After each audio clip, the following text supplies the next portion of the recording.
Hello guys, welcome back to Comic Book Cafe. We are reviewing Green Lantern, The Lost Army, issue number 3, written by Cullen Bunn, and the artist is Jerry Jesus. I don't know why I want to say Jerry for. It's Jesus.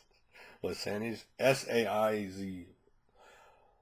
Okay, so for anybody who hasn't read The Lost Army, the premise of The Lost Army is the Green Lanterns, except for Hal Jordan, have disappeared from the DC universe. They're gone. All of a sudden they all disappear. They've all been transported to a different place they don't know with enemies they've never seen before, and they're trying just basically to find each other and find their way back home. That's the simple premise to the book.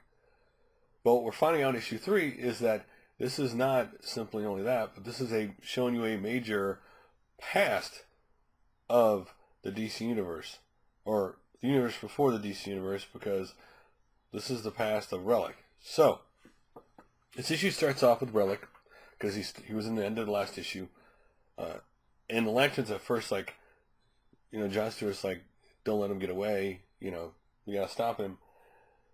But they realize quickly he's not the same Relic they know. Now, this book quickly tells you right away about how they had fought Relic not that long ago. He's one of the greatest enemies. He was after all the lanterns, all the spectrums of light for lanterns, and ultimately they had to destroy their own universe to stop him. So that's still fresh in their minds, but they realize this one's different. He's smaller than the one they've seen last time. He seems to generally want to help and care, and so they don't attack him. They do telepathically link the Green Lanterns to talk and let them know about it mentally, but they start piecing together, wait a minute, we're not only lost in a different place, we're in a different time completely. We're still in Relic's universe before it was destroyed. So here we are.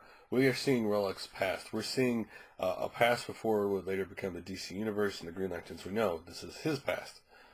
So they get on board Relic's ship, and they really immediately realize what the heck's going on. The fact we got to trust two of our greatest enemies, Krona and now Relic, to find our way home, to help ourselves. And obviously Krona is not the Krona they know. He's still the past. Both the Relic and Krona are both currently scientists. That's what they are right now, in their current state where they're at. But Relic tells them the story. And again, this fills in a great backstory why maybe he doesn't care for the lanterns and the weapons. In his universe, there was, obviously, they call them the Light Bearers, which we know as Green Lanterns in the DC universe. And that, they had built great cities and they had helped us, push the civilization ahead. But too many people tapped into the light. And eventually the light started running dry. And that caused panic. And it caused what they call the War of Dwindling Light, which is what they're going through right now, the War of Dwindling Light. And so he tells them that story. And this is where it gets rather interesting. You see all the lanterns telepathically talking, and John Stewart, you see a past shot of John Stewart in the military again, like you have this whole series. Basically trusting this guy who's selling information on both sides, our side and the other. And John Stewart's so trusting, the guy talking to him, the other soldiers are like, well, if you take off your helmet, you can get shot in the head. So he takes his helmet off. And he tells, the other soldier tells him, you're so trusting, one day that's going to get you killed. And here we are where John Stewart basically says he's going to do something without talking to the Green Lanterns and actively lies to Relic that, hell yeah, they can save his universe. Oh yeah, you just help us get all of our, the rest of our people together and we'll save your universe. Actively lying, knowing that the more they use their rings, the quicker they're actually depleting his universe because they're obviously using his power source. So they're kind of lying because they're helping dwindling his own universe. And you're like, man, this is mean. And of all the people to pipe up, it's Guy Gardner. And Guy Gardner talks to him privately and doesn't want to use telepathic. And he tells him, other lanterns are digging this head and he doesn't like it. And maybe he just wants to get this off his chest. And he basically rips into him saying, it's kind of scary how well you lied to him. This is not the John Stewart I know, that he would not do this. And he goes, well, maybe I took a page out of Guy Gardner's book, and he did the responsibility leadership kind of thing. And Guy Gardner's like, don't give me that responsibility garbage. you know, and Guy Gardner was not, you know, clearly not happy.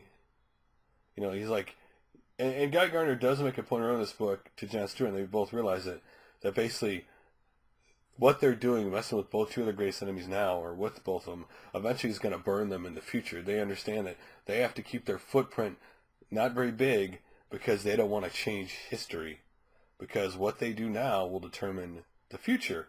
But yet John Stewart actively lies to Relic.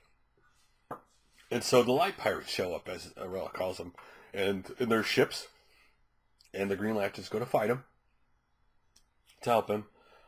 And it leaves Krona and Relic sitting in the ship alone. And Krona's like, they don't have a chance, do they? And Relic goes, no. He goes, why did you lie to him then? And then Krona goes, wait, you lied to him because you want to know how their rings work. And you want to, and he goes, and he's like, yeah, and I'm also interested in how the Light Pirates work also. So you see that both sides actually actively lied to each other. And then at the end we see, was it Aisha? She's out there fighting, and the enemy ship sucks her ring dry, and she's sitting there trying to breathe for air, and that's how the book ends. And it has a great thing at the end where it's saying, in every war, sometimes there's casualties, and that's the end of the book.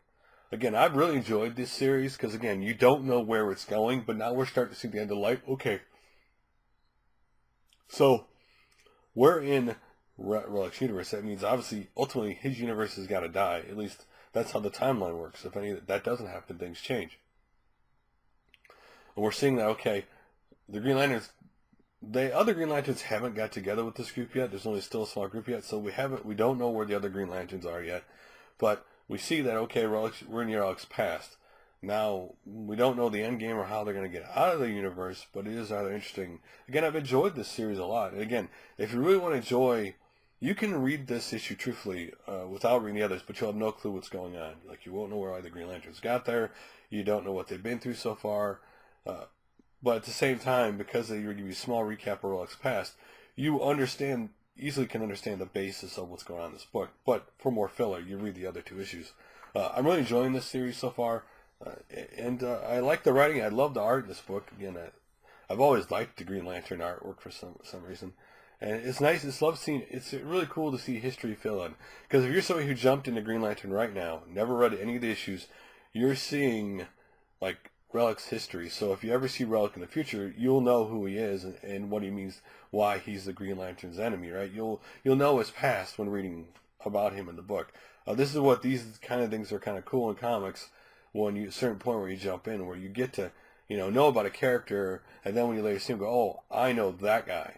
So anyway, I enjoyed the book overall. If you haven't read Lost Army, you really should. If you really want to get into Green Lantern or the DC side, this is definitely a good jump-in point. Anyway, what do you guys think of Green Lantern, the Lost Army series so far? What do you think about this issue? Do you like it? Do you like how they have Relic and Krona in it? You like how they filled in, like, the War with Dwindling Light and that kind of stuff? Again, this book is, even though the Green Lantern said this book is about them, but about other history at the same time. It's rather actually kind of cool. Anyway, let me hear your guys' opinions like always, and I will do another review soon. Later, guys.